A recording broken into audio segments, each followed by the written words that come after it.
Thank you so much, Ambassador, for taking the time to speak to Howard Kennedy School's Student Policy Review. I think the world faces a very difficult situation, but we can all benefit from hearing from you.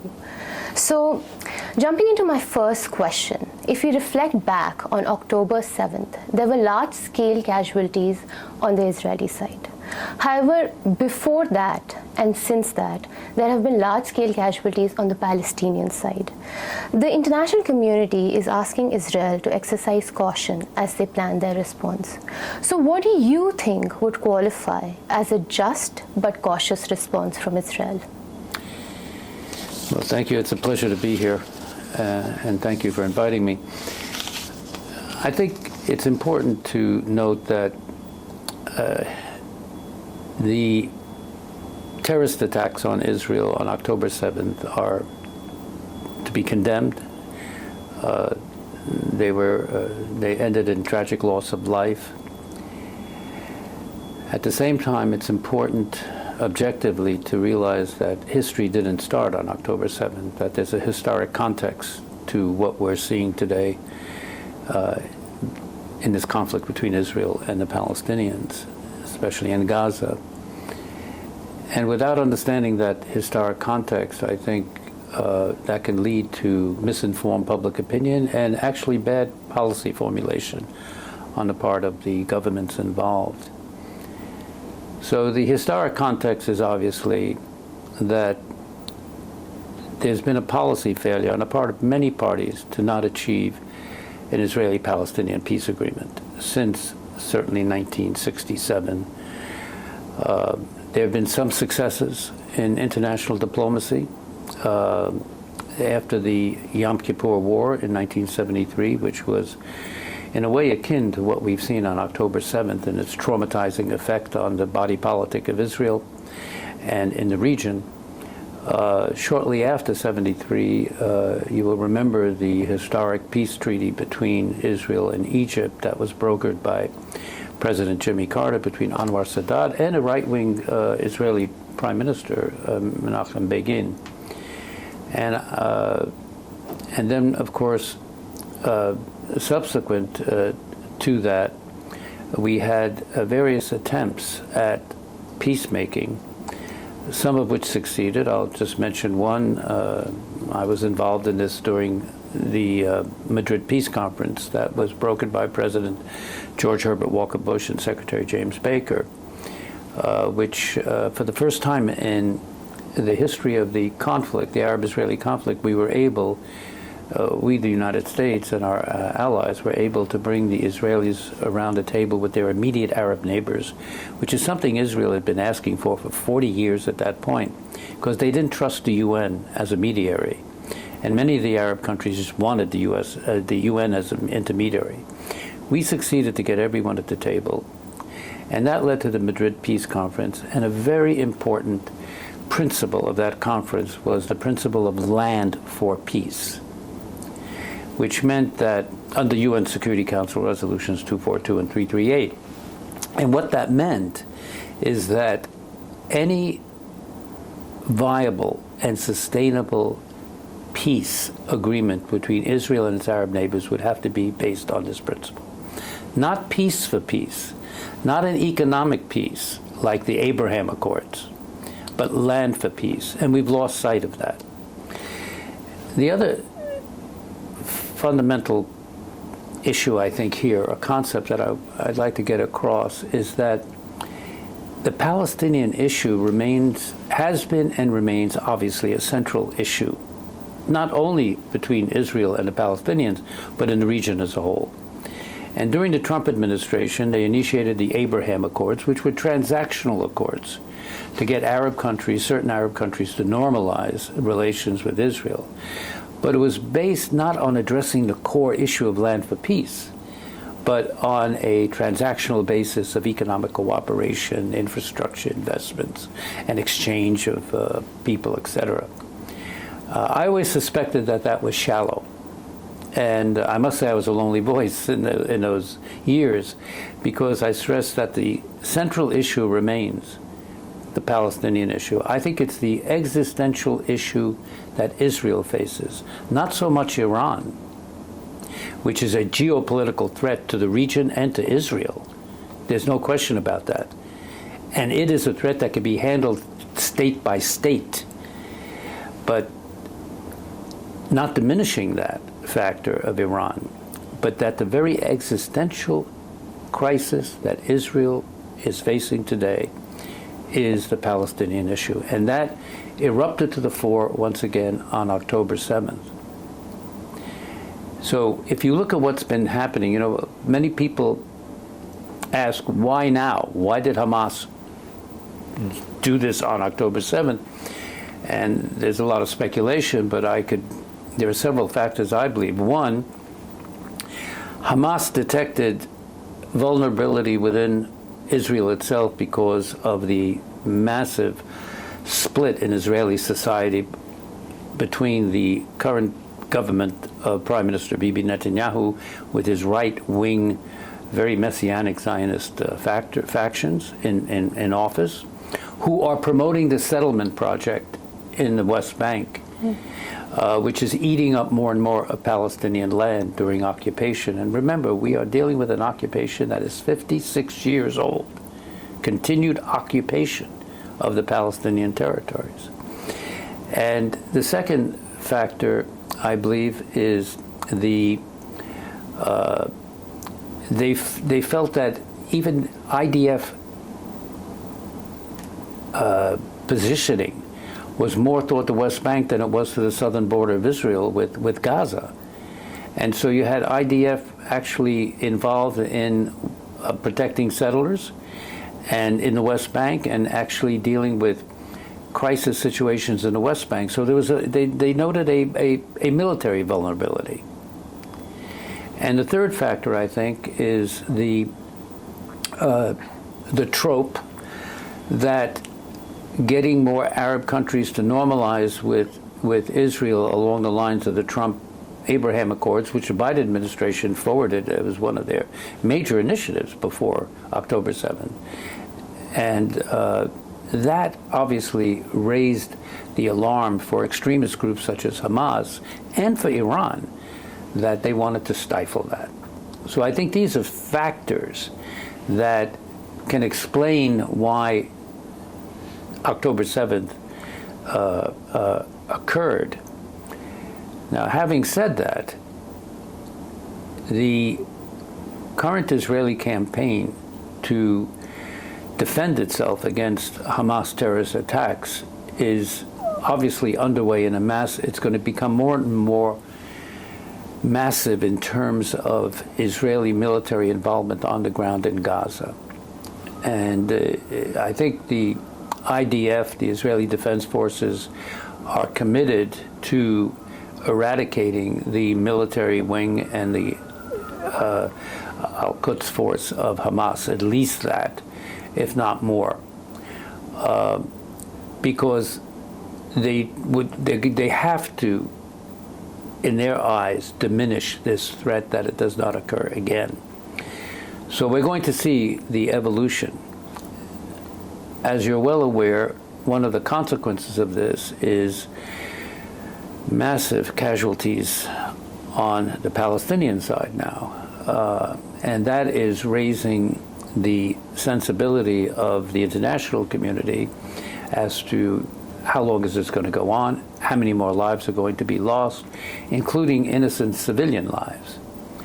So that's the conundrum that Israel faces, that the countries of the region face, and for example, our government in Washington faces. How do you balance these factors in trying to bring an end to the conflict, but in a way in which these conflicting, in a way, objectives can be met? Right. So I think you spoke about a lot there, but I want to pull a little bit on America and what America should be doing. So initially, we saw America being extremely vocal about its rock-solid and unwavering support for Israel. But in the recent few days, many reports have noted a certain change in tonality of the communication coming out of the White House, which is to say that America is also now asking Israel to exercise caution. So what do we make of this? Is the American support for Israel truly unwavering, or is America now drawing a line in the sand? Well, I think the U.S. government support, both in the White House, obviously, and in Congress, is very strong, remains very strong in the support of the State of Israel. But at the same time, they are contending with these conflicting objectives. On the one hand, military, the Israeli military offensive against Hamas, and on the other hand, the humanitarian issues that are becoming more and more critical. So it's a very difficult balancing act, if you will. One of the factors is what is the relationship of the Israeli military moves in Gaza with the freeing of the hostages? There are 240-odd hostages of various nationalities. That has to be a primary objective of getting them out safely. So that's another factor in terms of U.S. government decision-making on what do you support, how do you support, and how do you take into consideration the fate of the hostages, the fate of the civilians in Gaza. Secretary of State Blinken is now in Israel, and I think the major focal point of his visit this time, he made a visit before, which was to demonstrate, as President Biden did, staunch support for Israel, but now he seems to be much more focused on the humanitarian aspects of what's happening in Gaza, because public opinion and world opinion, and I think many Israeli analysts will recognize this, the more this goes on and the more deaths there are on the Palestinian side, the more public opinion will change against Israel and not for Israel. So these are all very complex factors that have to be taken into account. So to answer your question, it's complicated. And so they have to balance out all of these objectives. But a question, and you may wish to engage in this in our limited time, is one has to ask, what's the end game? Where is this all leading? And that is a critical strategic issue that has to be addressed, and I fear that that is not being addressed sufficiently. Right. And I think before we get to the end game, I do want to put these two pieces together, which is Israel and America. There are many comparisons that are being drawn between the Hamas attack and 9/11. So what do you think of this? And more importantly, as Israel plans its response, what are the lessons that Israel should be learning from America's response to 9/11? Well, as we all know, on 9/11, our homeland was attacked by Al-Qaeda terrorists. The first attack on our homeland since the War of 1812 and 14. Traumatic event that obviously changed all our lives. You just have to go through airports and security to see how it's changed in that more direct example of how our lives have changed. But it also led to the establishment of the Homeland Security, HHS, Homeland Security, and a real preoccupation with terrorist threats and terrorism.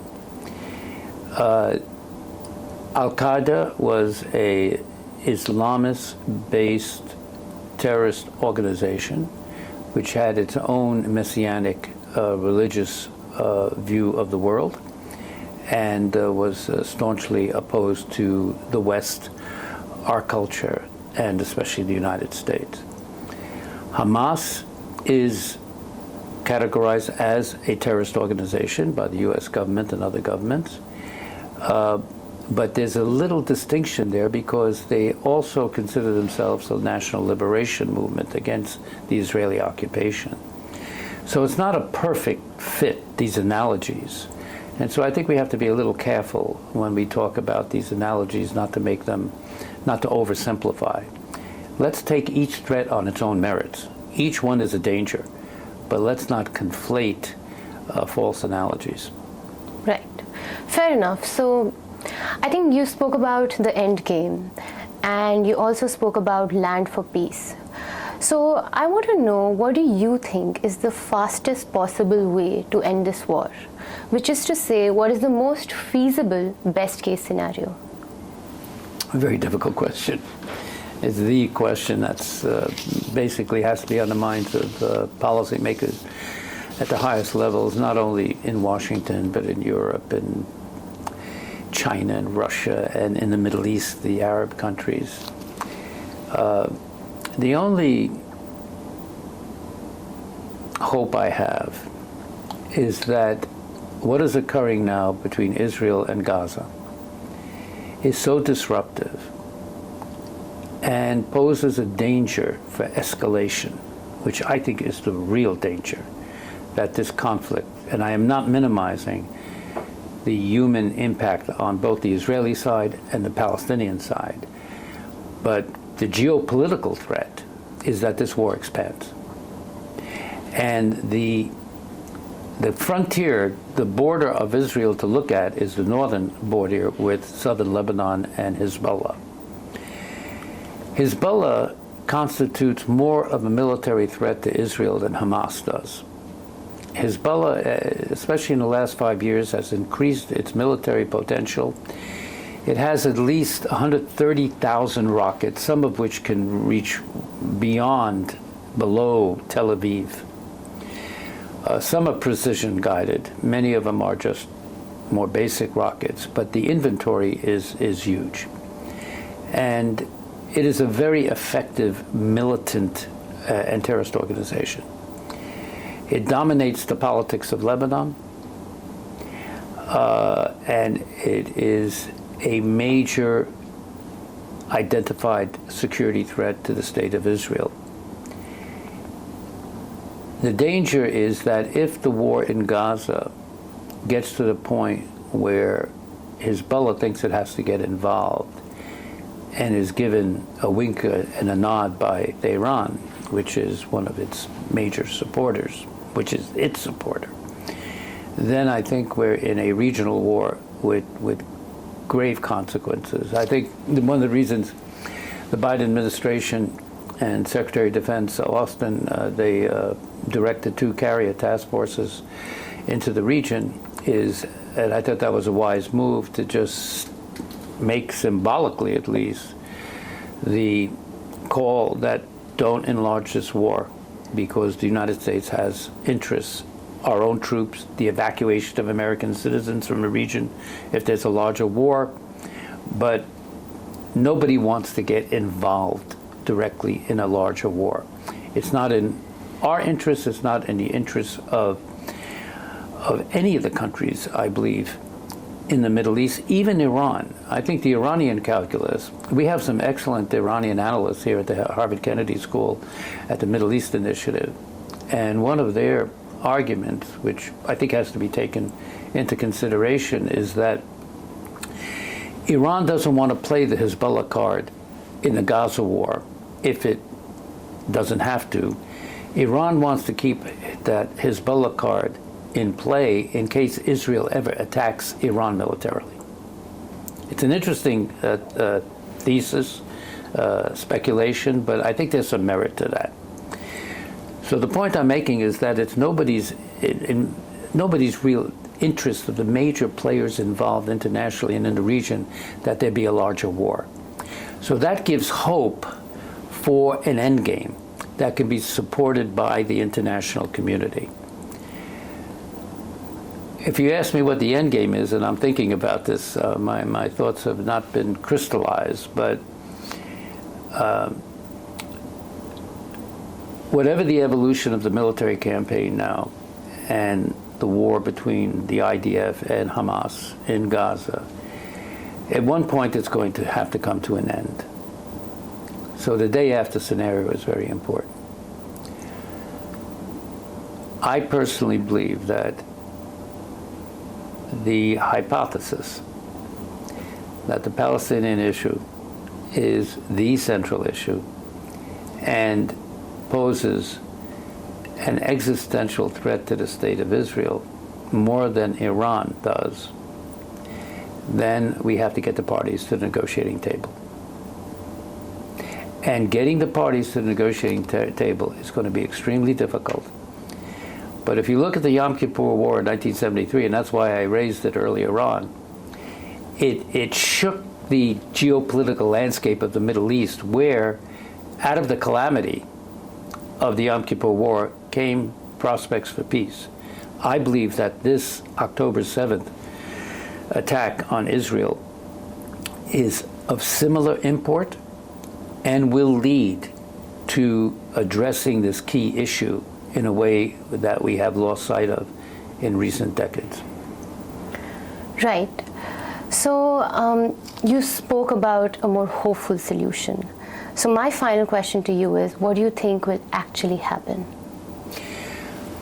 Well, I'm speculating now, but I think what's going to happen is that after the parties are, quote unquote, exhausted on the ground, I think there has to be a change in government in Israel.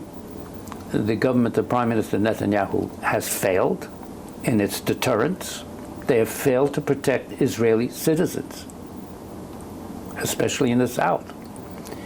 The vaunted IDF, the vaunted intelligence services, they did not see this coming, which is a major intelligence failure. And not only on the part of Israel, but also on our part and no one saw this coming. They should have. I mean, there are even public statements by the second in command of Hamas in August saying the time has come for a deliberate major attack on the Zionist entity. I mean, there were indicators. The Israeli government, which includes very right-wing messianic ministers who see the future of the state of Israel as including all of what they call the biblical land of Israel, Judea and Samaria, which happens to be the West Bank and Jerusalem. If they prevail, occupation will continue, conflict will continue, and we will see a recurrence of all of this. So there has to be a change in government in Israel, where you have a national, I don't want to use this word, but it means different things, but sort of a national unity government in Israel that will have the power to rectify the situation, provide for Israel's defense, and to negotiate peace. There should also be an Israeli initiative for peace, not only an American or an outside or an Arab. There should also be an Israeli initiative for peace. On the Palestinian side, the Palestinian Authority is very weak. There's systemic corruption. But yet, the Israelis are very cleverly, and Netanyahu's policy is to somehow allow support for Hamas, to divide the Palestinian Authority and Hamas, to keep the Palestinian Authority weak so that it is not capable, really, of negotiating peace with Israel, so that Netanyahu didn't have to face that issue of negotiating peace and giving up land. These are the realities, and we have to learn from these realities. So there has to be a restructuring of the Palestinian Authority and the Palestinian Liberation Organization. That has to be restructured. And Salam Fayyad, who was here at Harvard at the Middle East Initiative recently, he's a former prime minister of the Palestinian Authority, a very wise man. And he is advocating that there has to be a restructuring of the PLO. That would include all the factions so that they would be a valid interlocutor for peace talks. So if you're asking me of the end game, that's the end game. And I hope that we have the political courage and the intent in Washington, because the United States will play an important role. In all my years of diplomatic experience, when the U.S. has stood firm, and frankly, we've been tough on both sides, we've gotten results. Well, on that note, we can certainly hope for a peaceful solution. And thank you so much, Ambassador, for joining us. This was very insightful. My Thank you. pleasure to be with you.